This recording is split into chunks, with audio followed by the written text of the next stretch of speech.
住立場堅正，同埋全力支持佢哋喺英國為香港賽馬開創歷史新篇，背負住香港嘅榮耀，為香港賽馬發光發熱，全力拼搏爭取最高榮譽。呢一刻，我哋當然要齊心力撐香港隊，識加倍。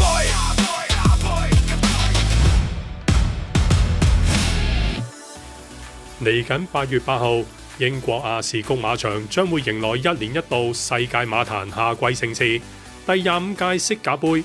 香港賽馬會將會首次派出代表隊參賽，組成首支香港隊參與競逐，證明香港喺世界馬壇嘅地位。今屆色甲杯亦都首次納入全球匯合彩池，香港馬迷可以同步欣賞呢項國際賽馬運動盛事。曾經火拍金槍60創造傳奇嘅何澤堯將會擔任香港隊隊長。It's a history marking point, and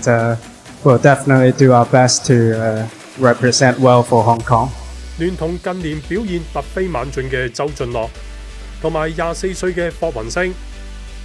與英國及愛爾蘭隊、歐洲隊以及世界隊進行巔峰較量。色甲杯採用獨特嘅團隊積分制度，每場賽事嘅前5名馬匹可以為所屬隊伍取得分數，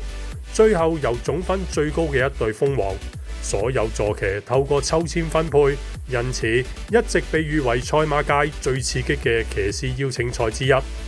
今屆合共4隊，每隊3位騎師競逐6場賽事，令競賽節奏更加緊湊，戰況更加峰回路轉。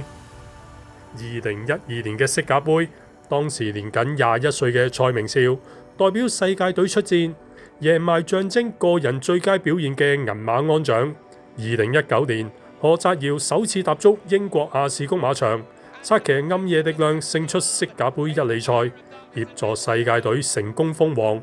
令更多海外馬迷認識香港騎師充滿競爭力。去到2025年，近年以香港為策騎基地嘅布文，憑住出色嘅發揮，贏得銀馬鞍獎。今年色甲杯最大改變，毫無疑問必然係香港以賽馬地區身份參與比賽。